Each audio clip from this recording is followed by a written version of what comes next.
seorang teman mengundang saya untuk syukuran atas rumah baru yang berhasil dimilikinya.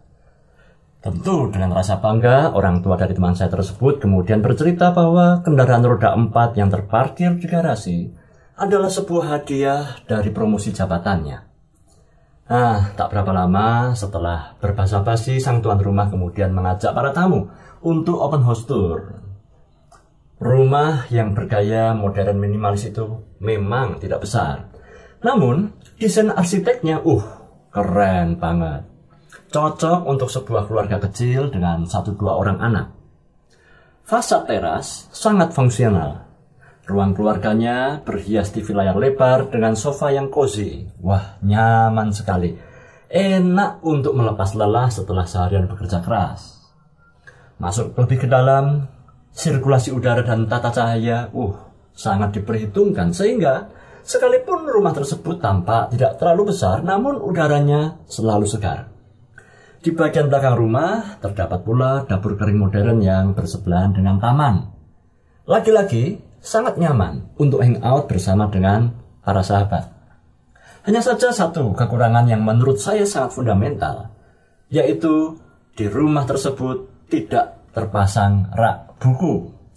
Entah mengapa, mungkin minat baca dari teman saya juga kebanyakan masyarakat Indonesia masih kurang membudaya. Menurut saya, ini adalah sebuah bahaya. Mengapa?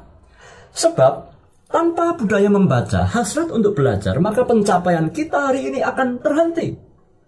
Hanya sampai di sini.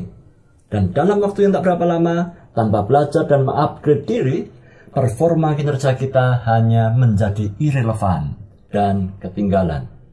Sebagaimana pesan firman Tuhan yang akan kita renungkan hari ini, Amsal 3 ayat 13-18 berbunyi, "Berbahagialah orang yang mendapat hikmat, orang yang memperoleh kepandaian, karena keuntungannya melebihi keuntungan perak dan hasilnya melebihi emas.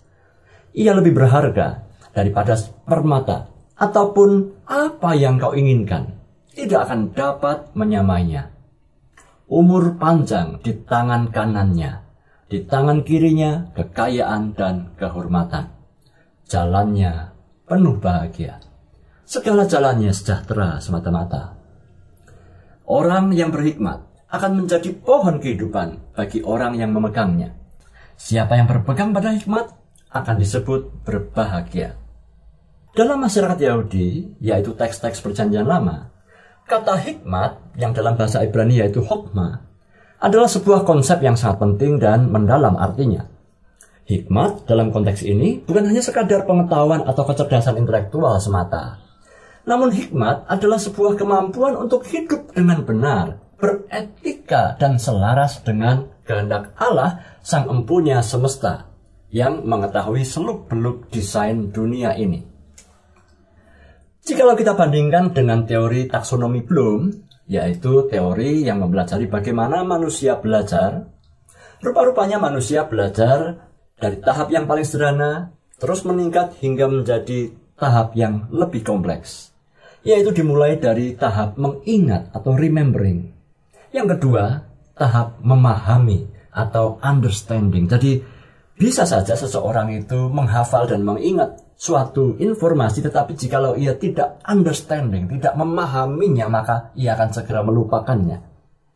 Memahami tidak akan menjadi berguna jikalau ia tidak menerapkannya atau applying. Itulah tahap yang ketiga. Dan kemudian setelah di-apply, setelah diterapkan, seseorang belajar untuk menganalisa atau analyzing, melihat berbagai macam keberhasilan dan menilai berbagai macam kekurangan.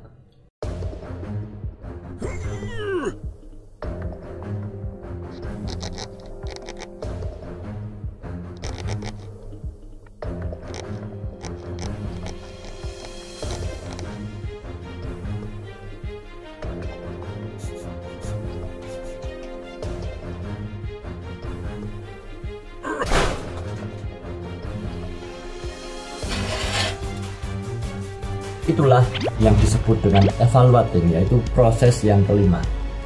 Hasil dari evaluasi menciptakan hal-hal baru, yaitu innovating. Taksonomi Bloom membuat kita menjadi bergairah untuk menemukan berbagai macam hal baru setiap hari. Nah, berhikmat rupanya bukan sekadar memenuhi standar belajar berdasarkan taksonomi Bloom semata. Berhikmat juga mencakup bagaimana seseorang mengambil keputusan secara etika, yaitu menjalani hidup dengan benar. Berhikmat tentu juga akan mengasah rasa keadilan kita.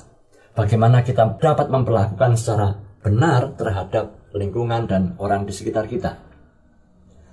Berhikmat membuat kita semakin rendah hati. Kerendahan hati untuk dapat mengenal dan menyadari keterbatasan diri maupun kelebihan orang lain. Orang yang berhikmat mampu menguasai diri.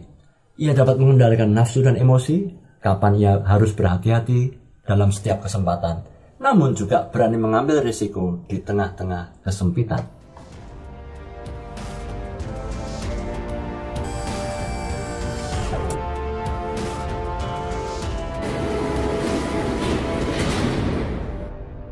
Saat ini kita hidup di era tenaga manusia sudah mulai tergantikan oleh tenaga robot.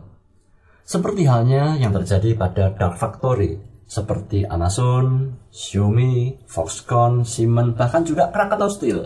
Jadi Dark Factory itu adalah pabrik-pabrik berteknologi tinggi dengan mempekerjakan sedikit tenaga manusia, di mana 100 orang pekerja saat ini sudah tergantikan oleh 1, 2, atau bahkan 3 robot dengan akurasi kerja yang lebih dari 95%. Tidak butuh lampu, tidak butuh makan, tidak butuh minum.